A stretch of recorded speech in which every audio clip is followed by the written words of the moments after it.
MQM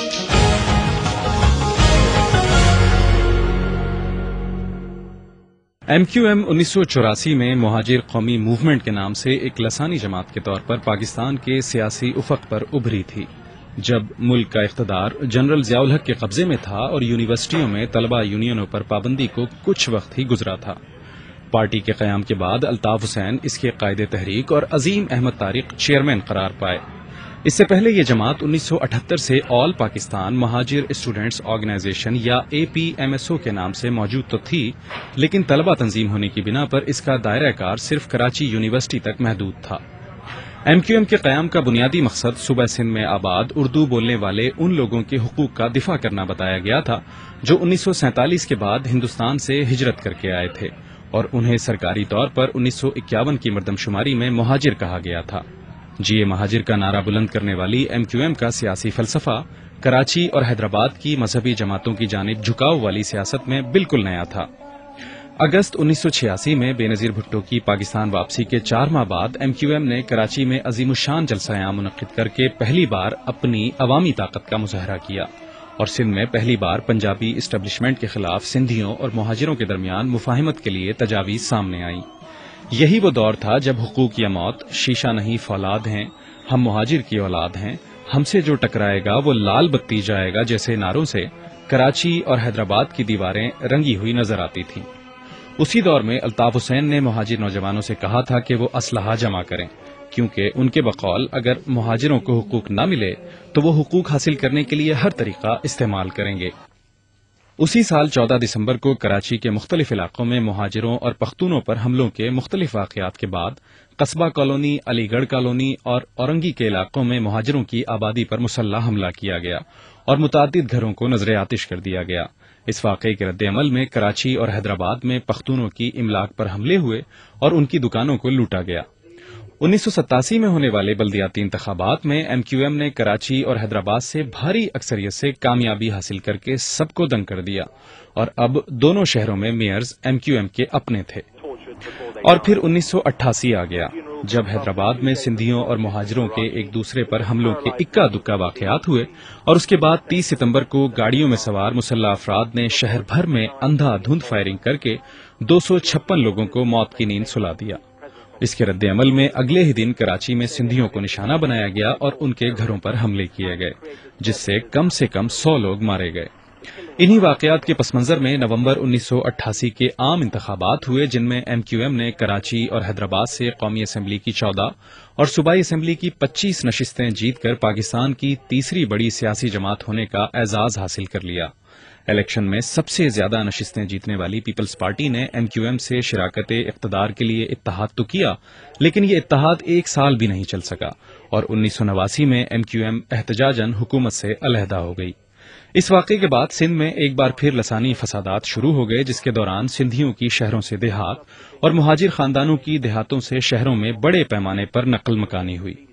1990 میں MQM پھر خبروں میں تھی جب بے نظیر بھٹو کے دور حکومت میں MQM پر دہشت گردی کا الزام لگاتے ہوئے حیدرآباد میں واقع MQM کے گڑھ پکا قلعہ میں سیکیورٹی فورسز نے آپریشن کیا جس میں بچوں اور عورتوں سمیت 60 لوگ مارے گئے۔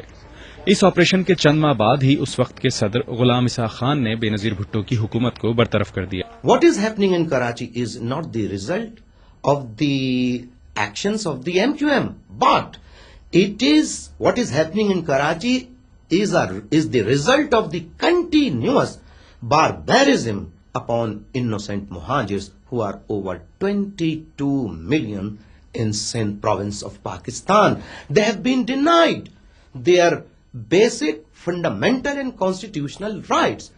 نومبر 1990 کے انتخابات میں MQM نے قومی اسمبلی کی 15 اور سندھ اسمبلی کی 29 نشستیں حاصل کر کے اپنی مقبولیت کا لوہا ایک بار پھر منوایا۔ اس بار ملک کے وزیر اعظم نواز شریف بنے اور سندھ میں وزیر اعلیٰ جام صادق۔ MQM اس حکومت میں شامل ہو گئی، لیکن نواز شریف حکومت کے ساتھ MQM کی یہ ساجھیداری زیادہ عرصے تک نہیں چل سکی۔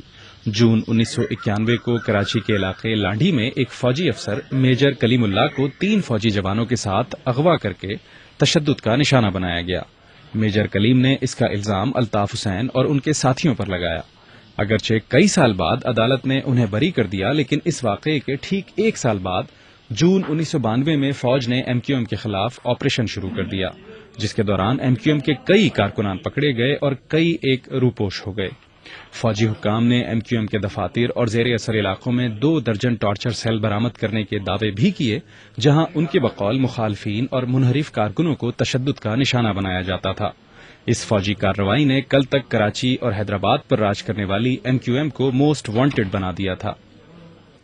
اسی آپریشن کے دوران کراچی کے شہریوں نے آفاق احمد کی قیادت میں ایم کیو ایم حقیقی کے نام سے ایم کیو ایم کا ایک نیا دھڑا بنتے دیکھا، جسے حکومت اور فوج کی مکمل حمایت حاصل تھی۔ الطاف حسین آپریشن شروع ہونے سے 6 ماہ پہلے برطانیہ چلے گئے اور پھر کبھی واپس نہیں آئے۔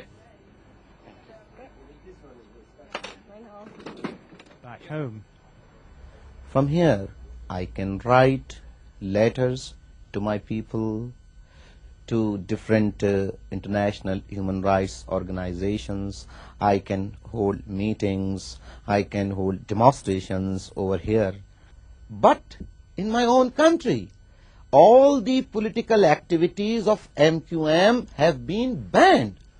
All the MQM offices have been shut down illegally. 1993 میں نواز شریف کی حکومت کی برطرفی کے بعد ہونے والے عام انتخابات میں ایم کیو ایم نے احتجاجاً قومی اسمبلی کے انتخابات کا بائیکاٹ کیا، لیکن صوبائی اسمبلی کے انتخابات میں 28 نشستیں جیت لیں، حالانکہ اس وقت ایم کیو ایم زیر عتاب تھی اور اس کی قیادت خود ساختہ جلا وطنی یا روپوشی کی زندگی گزار رہی تھی۔ الیکشن کے بعد اقتدار ایک بار پھر بے نظیر بھٹو کے ہاتھ میں تھا اور وزارت داخلہ ریٹائرڈ لیفٹیننٹ جنرل نصیر اللہ بابر کے پاس۔ ان کی قیادت میں سیکیورٹی فورسز نے ایک بار پھر ایم کیو ایم کے خلاف آپریشن شروع کیا، جس کے دوران اس کے سینکڑوں کارکن اور حامی قتل ہوئے، اور ایم کیو ایم نے حکومت پر کارکنوں اور لوگوں کو ماورائے عدالت قتل کرنے کا الزام لگایا۔ اس دور میں کراچی میں تشدد اور قتل و غارت عروج پر تھا۔ شہر میں بوری میں بند لاشیں ملا کرتی تھیں اور کوئی دن ایسا نہیں گزرتا تھا کہ شہر میں 20-30 لوگ نہ مارے جاتے ہوں۔ موت اور دہشت کا یہ رقص کراچی میں 3 سال تک جاری رہا۔ اس دوران پہیا جام ہڑتال ایم کیو ایم کا وہ سیاسی ہتھیار تھا جسے الطاف حسین بیرون ملک بیٹھ کر بھی اپنی جماعت کی عوامی طاقت کو برقرار رکھنے کے لیے مؤثر طور پر استعمال کرتے تھے۔ پھر 1997 میں بے نظیر بھٹو کی حکومت کو برطرف کر دیا گیا۔ اس بار کرپشن کے ساتھ ساتھ ماورائے عدالت ہلاکتوں کو بھی ان کی حکومت کی برطرفی کا جواز بتایا گیا، لیکن 5 برسوں سے عطاب کی شکار ایم کیو ایم کے قائد الطاف حسین نے وطن سے دور رہتے ہوئے بھی پارٹی کی قیادت کا ڈھب سیکھ لیا تھا۔ اور جب ظلم کا سلسلہ طویل ہو جاتا ہے تو پھر رحمت خدا بندی جوش میں آتی ہے اور پھر امیر غریب کا فرق مٹ جاتا ہے، اور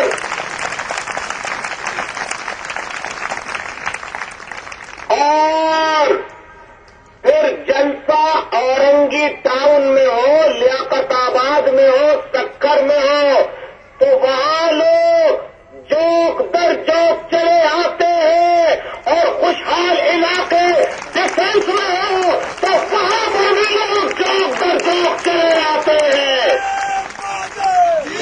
انہوں نے لندن سے براہ راست ٹیلی فون پر اپنے کارکنوں اور حامیوں کے اجتماعات سے خطاب کرنے کا ایک ایسا طریقہ متعارف کرایا جو پاکستانی سیاست میں بالکل نیا تھا۔ ایم کیو ایم کی ایک بڑی وجہ شہرت اس کا مثالی نظم و ضبط بھی رہا ہے، جو ہمیشہ سے اس کے جلسوں میں نظر آتا ہے، اور اسی وجہ سے اسے آج تک ملک کی سب سے منظم سیاسی جماعت کہا جاتا ہے۔ 1997 میں مہاجر قومی موومنٹ نے اپنی سیاست کے دائرے کو وسیع کرنے کی غرض سے اپنا نام بدل کر متحدہ قومی موومنٹ رکھ لیا۔ اب ایم کیو ایم ایک ایسی جماعت تھی جو سندھ کے حقوق کی بات کرتی تھی اور مہاجروں کو نئے سندھی اور سندھیوں کو پرانے سندھی کے لقب سے پکارنے لگی تھی، اور جس میں کارکنوں کو جیے مہاجر کا نعرہ لگانے سے منع کیا جاتا تھا۔ فروری 1997 کے انتخابات میں ایم کیو ایم نے قومی اسمبلی کی 12 اور سندھ اسمبلی کی 27 نشستیں جیتیں۔ ایم کیو ایم کو ایک بار پھر نواز شریف کے ساتھ اقتدار میں شریک ہونے کا موقع ملا، لیکن بہت کم عرصے کے لیے۔ اکتوبر 1998 میں معروف طبیب اور سابق گورنر سندھ حکیم محمد سعید کو ان کی کلینک کے باہر قتل کر دیا گیا۔ اس وقت کے وزیر اعظم نواز شریف نے اس کا الزام ایم کیو ایم پر لگایا اور اسے قاتلوں کو پولیس کے حوالے کرنے کے لیے 3 دن کا الٹیمیٹم دیا، لیکن ایم کیو ایم نے اس الزام کو مسترد کر دیا، جس پر سندھ میں گورنر راج لگا اور ایم کیو ایم کے خلاف نیا آپریشن شروع ہو گیا۔ پھر اکتوبر 1999 آیا. ملک کے فوجی سربراہ جنرل پرویز مشرف نے نواز شریف کی حکومت کا تختہ الٹ کر اقتدار پر قبضہ کر لیا، لیکن ملک کی نئی فوجی قیادت بھی ایم کیو ایم کو معاف کرنے پر تیار نہیں تھی. ایم کیو ایم کے رہنما ڈاکٹر فاروق ستار اور دیگر رہنماؤں کو گرفتار کر لیا گیا، جبکہ کارکنوں کی پولیس مقابلوں اور نامعلوم افراد کے حملوں میں ہلاکتوں کا سلسلہ جاری رہا. ایسے میں 2001 میں جنرل پرویز مشرف نے اختیارات کی نچلی سطح تک منتقلی کے نعرے کے تحت بلدیاتی انتخابات کرائے تو ایم کیو ایم نے اس کا بائیکاٹ کیا، اور یوں کراچی کی بلدیاتی حکومت جماعت اسلامی اور حیدرآباد میں پیپلز پارٹی کی قسمت میں آئی. 9/11 کے بعد دہشت گردی کے خلاف عالمی جنگ شروع ہوئی تو پاکستان دہشت گردی کے خلاف جنگ میں امریکہ کا اہم اتحادی بنا اور M Q M general Pervez Musharraf کی. اب جیسے سب کچھ ٹھیک ہونے لگا تھا. ایم کیو ایم کے گرفتار رہنما اور کارکن آزاد ہو رہے تھے اور انہیں مقدمات سے بری کیا جا رہا تھا. 2002 کے انتخابات ہوئے تو ایم کیو ایم نے قومی اسمبلی کی 19 اور سندھ اسمبلی کی 42 نشستیں حاصل کیں اور جنرل پرویز مشرف کی حمایت سے قائم ہونے والی حکومت میں پہلے سے زیادہ طاقتور اتحادی بن کر سامنے آئی. پھر 2005 میں بلدیاتی انتخابات ہوئے تو کراچی اور حیدرآباد کی ضلعی حکومتوں پر ایم کیو ایم کا راج لوٹ آیا. جنرل پرویز مشرف کے ساتھ ایم کیو ایم کی خوب جمی. چند ایک ناچاقیوں کے سوا کوئی ایسا موڑ نہیں آیا جہاں ایم کیو ایم حکومت سے علیحدگی پر سنجیدہ نظر آئی ہو.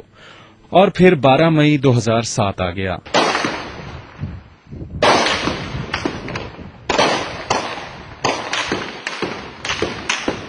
جب سپریم کورٹ کے معطل چیف جسٹس افتخار محمد چودھری کی کراچی آمد کے موقع پر سیاسی کارکنوں، عام لوگوں اور وکلاء پر مسلح حملوں میں 40 سے زائد لوگ مارے گئے. اس تشدد کا الزام وکلاء اور حزب اختلاف کی جماعتوں نے ایم کیو ایم پر عائد کیا، لیکن ایم کیو ایم نے اس کا ذمہ دار پیپلز پارٹی اور عوامی نیشنل پارٹی کو ٹھہرایا. یہ let us for a moment presume کہ M Q M should have shown magnanimity, کچھ نہ کرتے. کیا ہونا تھا وہاں؟ What would have happened? میری نظر، میرے خیال میں 25-30 ہزار شاید لے کر یہ گھوم رہے ہوتے آل اوور اور دندناتے پھر رہے ہوتے. یہ انہوں نے صرف باہر میں نہیں جانا تھا، ان کا تو پلان تھا، پتہ نہیں کبھی کہہ رہے تھے ملیر جائیں گے، پتہ نہیں گھومتے پھرتے. نہ یہ 25-30 ہزار لوگوں کو گھومتے پھرتے ہوئے یہ ہر جگہ لے کر جاتے. آپ مجھے بتائیں اس شہر میں جس علاقوں سے یہ گزرتے وہاں ایم کیو ایم کی اسٹرینتھ ہوتی، وہاں ایم کیو ایم کے علاقوں سے گزر رہے ہوتے، کیا ہوتا وہاں؟ آپ مجھے بتائیں کیا ہوتا وہاں؟ یہی ہونا تھا میہم. کیونکہ آفٹر آل دیکھو، ایک پولیٹیکل ایک چیز کو آپ پالیٹکس میں کیوں کنورٹ کر رہے ہیں؟ آج ایم کیو ایم 23 سال کی ہو گئی ہے اور یقیناً پہلے سے زیادہ تجربے کار اور طاقتور بھی ہے. 18 فروری کو ہونے والے انتخابات کے لیے اس کے انتخابی منشور کا مرکزی وعدہ ہے اختیار سب کے لیے. تجزیہ کاروں کا کہنا ہے کہ بے نظیر بھٹو کے قتل سے پرویز مشرف کی حامی دوسری سیاسی جماعتوں کے ووٹ بینک پر تو اثر پڑ سکتا ہے، لیکن اس بات کا امکان کم ہی ہے کہ ایم کیو ایم کو اپنی روایتی نشستیں جیتنے میں کسی مشکل کا سامنا ہو. دیکھیں، یہ تو ایک حقیقت ہے کہ M Q M general Zia کے دور میں ابھری اور اس وقت بہت سے مبصرین کہتے تھے کہ سندھ کے شہری علاقوں میں پیپلز پارٹی کے توڑ کے لیے اینٹی اسٹیبلشمنٹ قوتوں کی طرف جھکنے والے پلڑے کو متوازن رکھنے کے لیے ایم کیو ایم میدان میں آئی ہے. لیکن ایم کیو ایم کا سب سے زیادہ سیاسی نقصان کراچی اور حیدرآباد جیسے علاقوں میں مذہبی جماعتوں کے ووٹ بینک کو بھگتنا پڑا. یہ کہنا مشکل ہے کہ صدر مشرف کے بغیر ایم کیو ایم اور اسٹیبلشمنٹ کا ہنی مون اسی طرح جاری رہ سکتا ہے جیسے کہ اس وقت ہے، لیکن یہ ضرور ہے کہ سندھ کے شہری علاقوں میں ایم کیو ایم جس طرح کی سیاسی قوت بن چکی ہے، اس کے نتیجے میں چاہے بے نظیر والی پیپلز پارٹی تھی یا نواز شریف کی مسلم لیگ یا جام صادق علی کی پرو اسٹیبلشمنٹ حکومت یا ارباب رحیم کی مخلوط حکومت، ایم کیو ایم کے بغیر گزارا بھی نہیں اور اس کے ساتھ بھی گزارا نہیں. اس طرح کی صورتحال اب تک ہوتی آئی ہے. 18 فروری کے بعد بھی غالباً یہی ہوگا، لیکن اگر معاملہ نہ پٹا تو سندھ کے شہری علاقے مفلوج کر کے کسی بھی حکومت کے گھٹنے ٹکوانے کی کوشش کی جا سکتی ہے.